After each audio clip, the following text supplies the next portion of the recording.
Bonjour à tous, je vous propose dans cette vidéo de revoir très rapidement la méthodologie pour équilibrer une réaction acido-basique. Alors on va détailler la méthode sur l'exemple de l'équation de la réaction entre la soude et l'acide éthanoïque. Alors la première étape de la méthode consiste toujours dans le fait d'identifier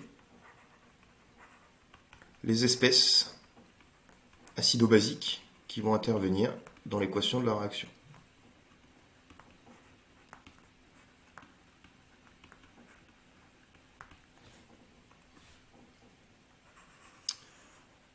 C'est-à-dire traduire l'énoncé en donnant les formules des espèces qui interviennent. Donc la première espèce qui intervient, c'est la soude. Alors la soude, c'est quoi? Je vous rappelle, la soude, c'est NaOH, mais en fait NaOH, ce sont les pastilles de soude qu'on a. Ce qu'on va utiliser en TP, c'est plutôt de la soude diluée. Et lorsqu'on met NaOH dans de l'eau, les pastilles vont se dissoudre pour donner Na+, aqueux, plus HO- aqueux.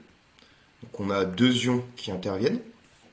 Na+, ça va être un spectateur. Il n'a pas de rôle d'un point de vue acido-basique.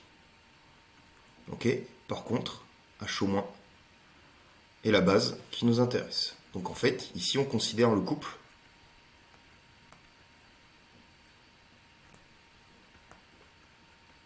H2O, HO-. Donc c'est le couple de l'ion hydroxyde HO. Ensuite, on a l'acide éthanoïque. Donc l'acide éthanoïque, donc eth, ça veut dire qu'il y a deux carbones dans la chaîne carbonée. Donc ça correspond à CH3COH. Et donc c'est le couple CH3COH, CH3CO.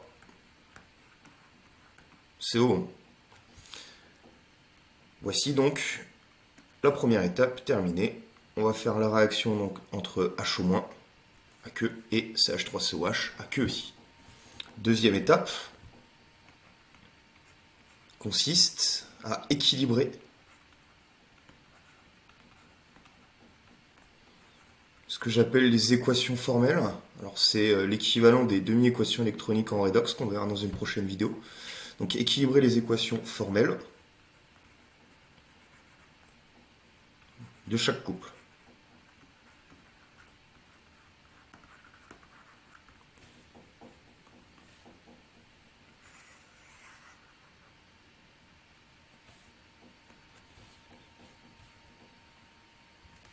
Donc on va commencer pour le couple de la soude. Donc on va peut-être commencer en fait par détailler la méthode. Donc c'est ce qui est le plus important. Donc la méthode, elle se décompose en trois étapes. Et après on va appliquer cette méthode. Première étape, on équilibre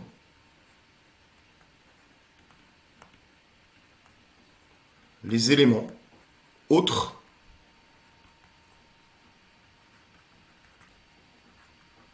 que O et H. Donc si on a des azotes, des carbones, etc., on les équilibre en ajoutant des coefficients stoichiométriques.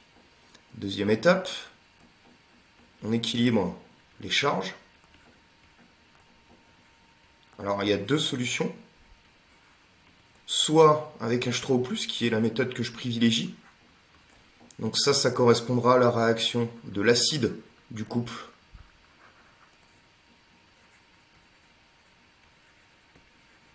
avec l'eau. Ou avec HO-. Et ça correspondra à la réaction de la base du couple avec l'eau.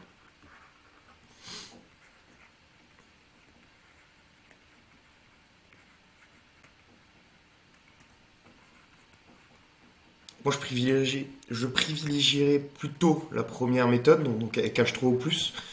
Je vous expliquerai juste après pourquoi. Et donc, troisième étape consiste à équilibrer. Donc, consiste à équilibrer les éléments O et H avec H2O, le solvant. On applique la méthode. Donc pour le couple, H2O, HO-. Donc H2O d'un côté, HO- de l'autre. Ok, il n'y a pas d'élément autre que H et O, donc la première étape, je peux la sauter. On équilibre ensuite les charges avec H3O+. Donc pour avoir un équilibre électrique à gauche et à droite, je rajoute un H3O+, et enfin on équilibre les éléments H et O. Donc on a 4 hydrogènes à gauche et à droite, pardon, et 2 oxygènes à droite. On n'a qu'un seul oxygène et 2 hydrogènes. Donc en fait, il faut rajouter une molécule d'eau. Ok, on retrouve ici ce qu'on appelle l'autoprotolyse de l'eau. Bon, évidemment, hein, là, cette équation de réaction, vous auriez pu la donner directement, mais on apprend à appliquer la méthode, en fait, sur des exemples simples, pour pouvoir l'appliquer sur des méthodes plus complexes, juste après. Donc, on considère le couple de l'acide éthanoïque, ensuite, CH3COH, CH3CO-. Donc, CH3COH d'un côté, CH3CO- de l'autre. Donc première étape, équilibrer les éléments autres que OH. Donc les carbones, ici 2 à gauche, 2 à droite, c'est équilibré.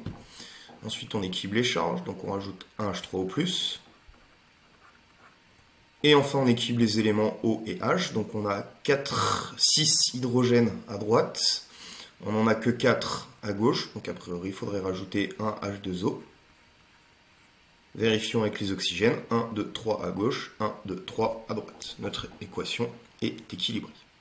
Alors, j'explique juste pourquoi je préfère équilibrer avec les H3O+, parce que ici on obtient l'équation de la réaction de l'acide du couple avec l'eau.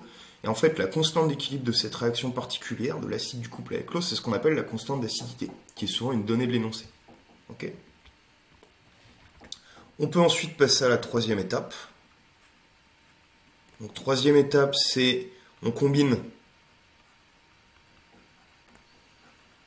les deux équations formelles.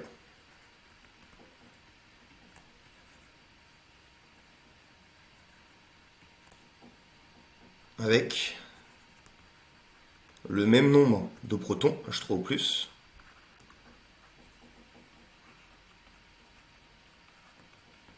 échangés. Hein, je vous rappelle que lorsqu'on a une réaction acido-basique, on a un échange de protons, H3O+, ou H+.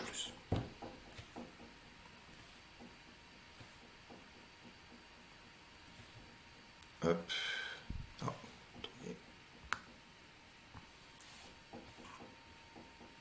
voilà. Donc, j'ai mes deux équations formelles. Donc, j'ai un H3O+ échangé ici. Et j'ai un H3O+ échangé ici.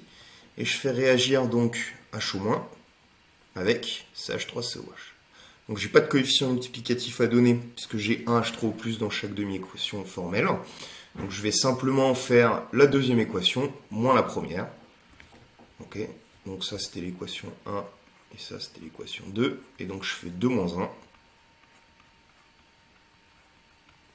Et donc ça va me donner CH3COH AQ plus HO- AQ qui va donner, donc les H2O, il y en a un qui va se simplifier, donc il me reste un H2O liquide plus CH3CO- AQ.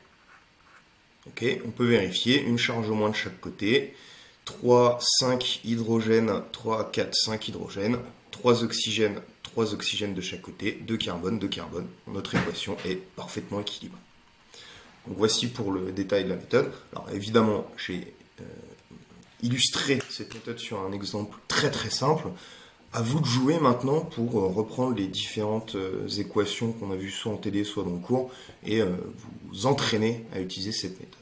Voilà, je vous remercie pour votre attention.